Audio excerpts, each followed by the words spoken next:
ये क्या पहना दिया हमें? हमारे राष्ट्रीय वस्त्र कहाँ है? तात्कालिक महाराज, ये समय तो आपके व्यायाम का है ना। अब राजसी वस्त्रों में भला व्यायाम कैसे होगा? व्यायाम?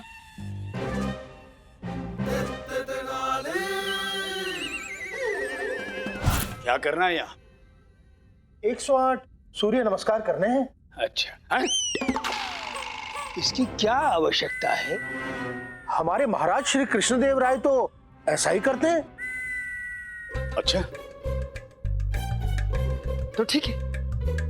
ये 100 सूर्य नमस्कार हमारे चेले धनीमनी करेंगे, 8 हम कर लेंगे। गुरुजी, हम किसी काम के नहीं है ये।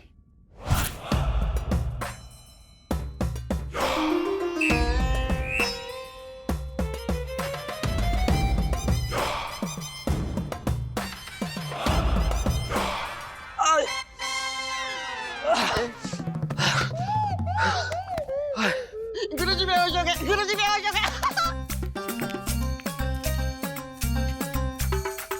जागिए गुरुजी, जागिए। जागिए, जागिए, जागिए। अरे बस, अब और नहीं होता। ओहो, अब हम अपने शयन कक्ष में जाएंगे। अरे अरे तात्कालिक महाराज, अभी तो तलवारबाजी का अभ्यास बाकी है।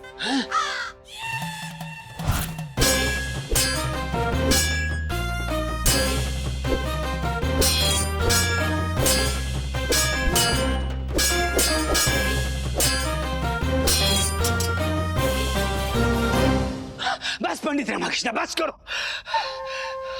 हमारा पूरा शरीर तो निचोड़ लिया। अब एक काम करो, मल्ल युद्ध बचा है वो भी करो, फिर हमें उठाकर चिता पर लिटा दो।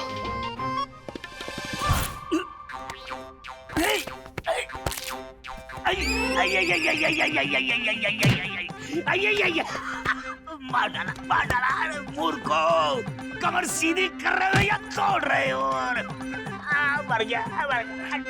हटो हटो हटो हटो हटो। मार डालो। एक तो सुबह से अन्न का एक दाना पेट में नहीं गया, भूख के मारे प्राण निकल रहे हैं, और बचे खुचे प्राण ये मूर्ख निकालने पर तुले हैं। पंडित रामकृष्ण, कुछ मिलेगा खाने को या फिर हमारे आदरणीय महाराज कुछ खाते नहीं? तात्कालिक महाराज अवश्य खाते हैं। तो मंगवाओ ना फिर।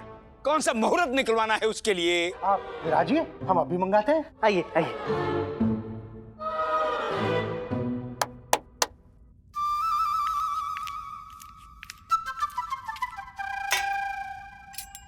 तात्कालिक महाराज की अनुमति हो तो थोड़ा अन्न जल हम भी ग्रहण कर ले। हाँ, खा लेना, जी भर कर खा लेना। यहाँ कौन सी कमी है खाद्य भंडार की? पहले जरा हम तो स्वाद ले लें राजभोग का, देखे तो सही क्या बना है।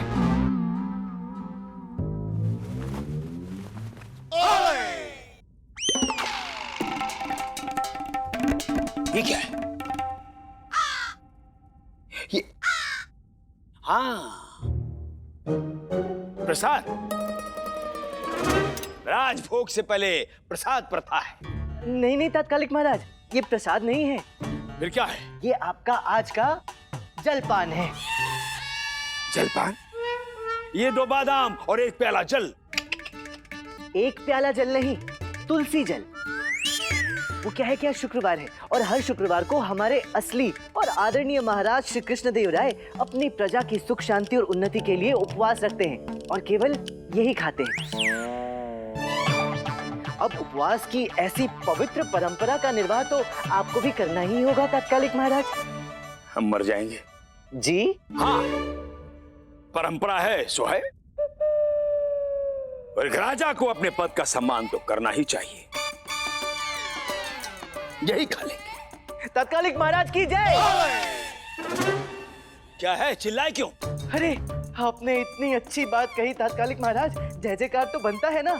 और आपने तो कहा है कि आपका जय जयकार ऊंचे स्वर में किया जाए। तात्कालिक महाराज, राज दरबार का समय हो गया है, चलिए। तो हमारे भोजन का क्या होगा? तात्कालिक महाराज, आज तक तुलवा वंश के किसी भी महाराज ने दरबार में उपस्थित होने में एक क्षण का भी विलंब नहीं किया है।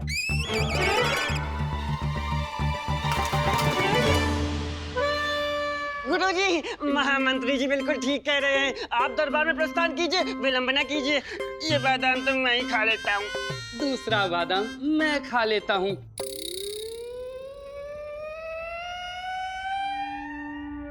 हंसले, जितना हंसना है हंस ले पंडित। तेरा समय पूरा हुआ, अब हमारी बारी है।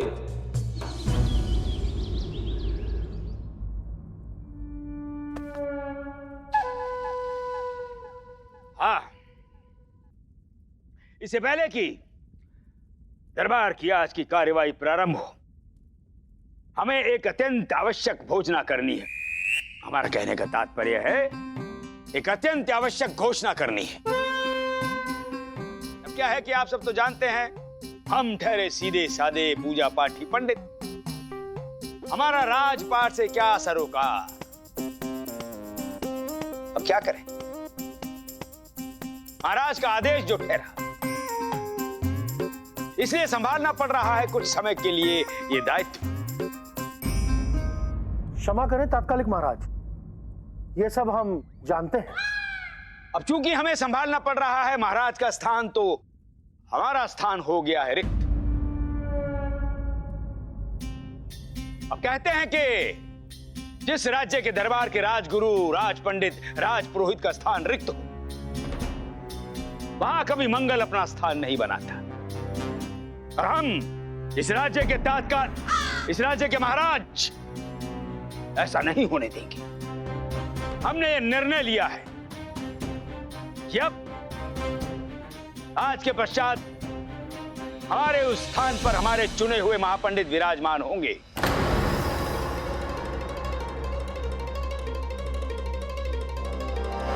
बाबा दाएं बाएं, कृपया यहां आए और अपने शुभ चरणों से हमारे स्थान को सुशोभित करें। अलख निरंजन, अलख निरंजन, अलख निरंजन।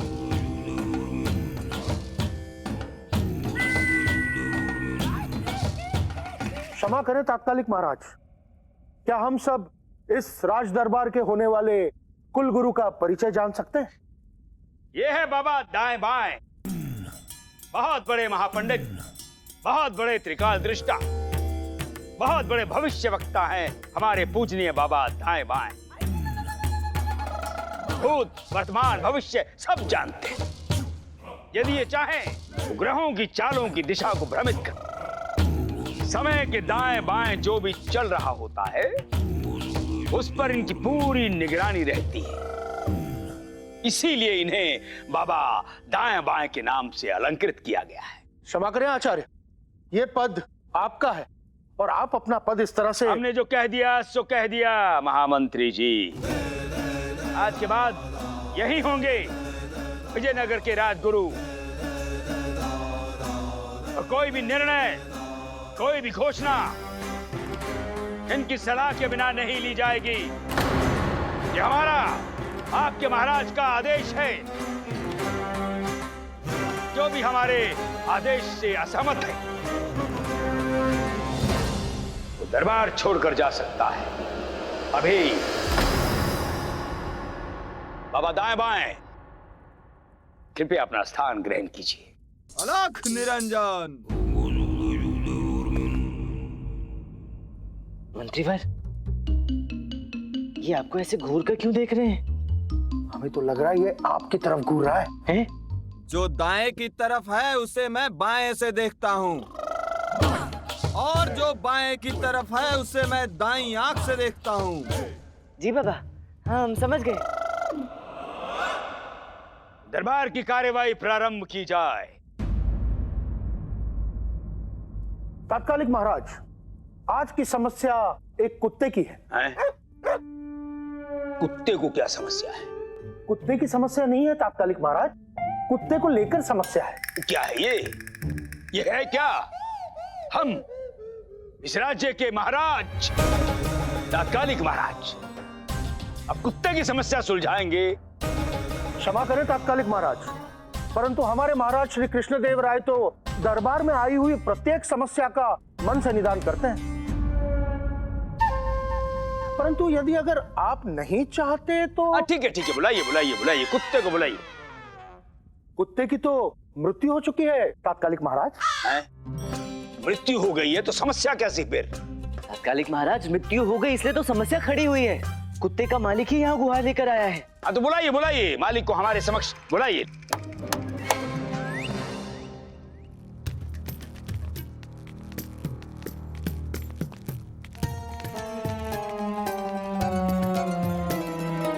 जो दाई और खड़े हैं उनका नाम शंकरम है, और जो उनके बगल में खड़े हैं उनका नाम गोविंदम।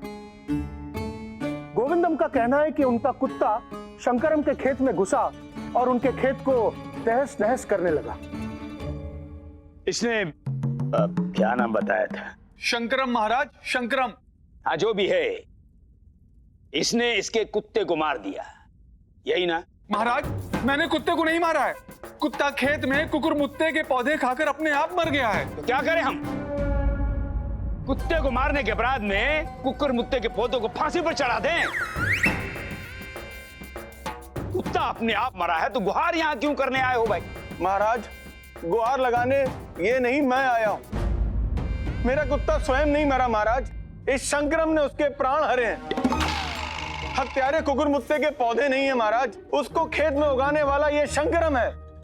महाराज, इसने जानबूझकर मेरे पालतू प्रिय कुत्ते की जान लेने के लिए अपने खेतों में विषाक्त कुकुरमुत्ते के पौधे उगाए, ताकि मेरा कुत्ता जब इसके खेतों में आए तो वो उसे खाकर मृत्यु को प्राप्त हो जाए। महाराज, ये झूठ है महाराज, ये झूठ है। नहीं महाराज, ये एक सोची समझी हत्या है महाराज, और हत्यारा और कोई नहीं, ये शंकरम है महाराज।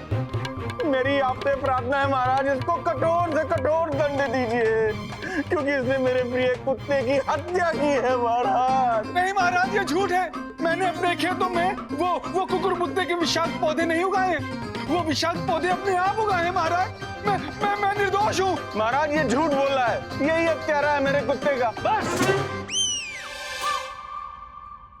रुकिए, सोचने दीजिए हमें।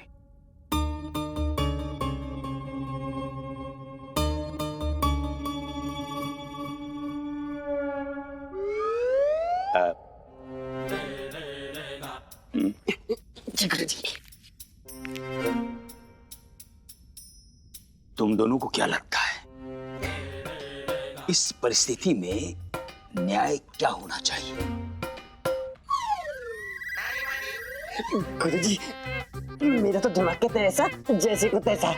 शंकरम ने गोविंदम के कुत्ते की हत्या की, उसी प्रकार गोविंदम भी शंकरम के कुत्ते की हत्या कर दे। सब किताब बराबर। हाँ, ये ठीक है। क्या ठीक रहेगा तत्कालिक महाराज? एक हत्या का न्याय दूसरी हत्या, वो भी एक निर्दोष बेजुबान पशु की। क्षमा करें तात्कालिक महाराज, परंतु ये तो कोई न्याय नहीं हुआ। पंडित रामकृष्ण बिल्कुल सही कह रहे हैं तात्कालिक महाराज। तो फिर क्या करें महामंत्री जी? न्याय कैसे होगा? आप ही कोई उपाय सुझा दीजिए। क्षमा करें तात्कालिक महाराज, पंडित रामकृष्ण हमारे दरबार के विशेष सलाहकार हैं। हमारे महाराज श्री कृष्णदेव राय भी ऐसी परिस्थितियों में पंडित रामकृष्ण की ही सलाह लेते हैं। यदि आप चाहें तो फिर रामा, हर जगह रामा रामा रामा। क्या? हाँ, तो सलाहकार महोदय पंडित रामकृष्ण जी तत्कालिक महाराज। आपको क्या लगता है? तत्कालिक महाराज, मेरे विचार में तो इस समस्या का बड़ा ही सीधा साधा और साधारण सा हल है। न्याय तो तभी होगा जब गोविंदम को वो मिले जो उन्होंने खोया है। भावनात्मक रूप से जो इनकी क्षति हुई है उसकी भरपाई की जाए, और ये तो तभी संभव है जब गोविंदम को उनका कुत्ता वापस मिल जाए। क्या इसे इसका कुत्ता वापस कैसे मिल सकता है? कुत्ता तो गया स्वर्ग सिधार, अब कैसे भी स्वर्ग भेज दे कुत्ता लाने के लिए? अरे नहीं नहीं तत्कालिक महाराज, ये कैसे संभव है? तो तत्कालिक महाराज, शंकरम एक नया कुत्ता खरीदकर गोविंदम को तो दे ही सकता है ना।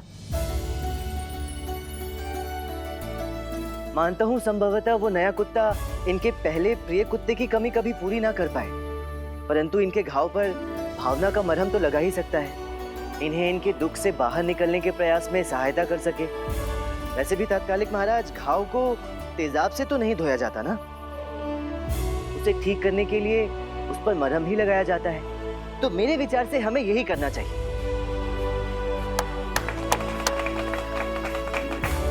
बहुत अच्छे पंडित रामकृष्ण, बहुत अच्छे। इससे अच्छा न्याय और क्या हो सकता है। पंडित रामा की, पंडित रामा की, पंडित रामा की। गुरुजी, दरबार है आपका और जय जयकार इस पंडित रामा की हो रही है।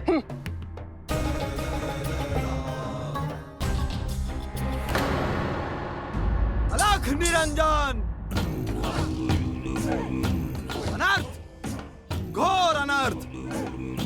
काल देव का प्रचंड रूप, विपत्तियां, आपदा, घोर अशुभ काल। किस पर बाबा? इस पंडित रामकृष्ण पर।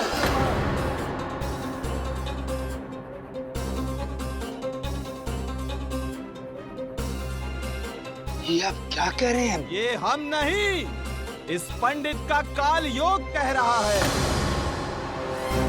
हमारी दिव्य शक्ति साफ साफ देख सकती है कि बहुत जल्द इस पंडित का सर्वनाश होने वाला है। आज इसकी जय जयकार हो रही है, बहुत जल्द इसका तिरस्कार होगा। काल चक्र से कहीं का नहीं छोड़ेगा, किसी को मुंह दिखाने के योग्य नहीं रहेगा। ये पंडित, विनाश के काले बादलों ने इसे चारों ओर से घेर लिया है, कोई नहीं बचा सकता, कोई नहीं, ये स्वयं को भी नहीं बचा सकता। अलख निरंजन।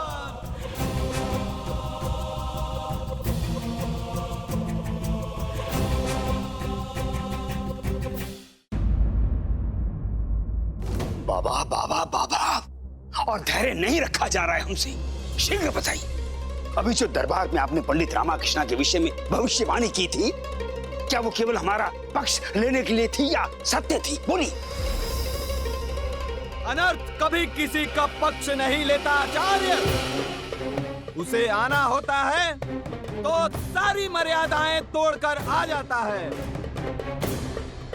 हमने वही कहा जो भविष्य हमें दिखा रहा है। इस पंडित का विध्वंस अब निश्चित है। किंतु कैसे, कैसे बाबा, कैसे कैसे होगा ये चमत्कार? होगा पुत्र, जैसा हमने कहा है वैसा ही होगा, लेकिन इसके लिए तुम्हें खाना होगा। क्या खाना होगा? जो हम खिला रहे हैं वो खाना होगा। क्या खिला रहे हैं आप? शपथ खाना होगा। जैसा हम कहेंगे वैसा ही करोगे। हम एक बात का वचन देते हैं, अगर हमारा कहना माना तो इस रामा का नाम कभी भी कहीं नहीं सुनोगे, ना इस लोक में ना परलोक में।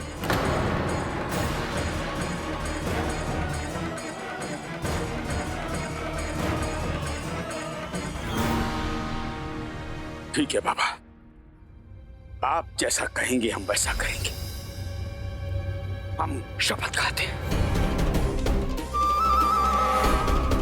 तो समझो, हो गई तुम्हारी मनोकामना पूरी। हम वचन देते हैं, कल दरबार में पंडित रामकृष्ण का अंतिम दिन होगा।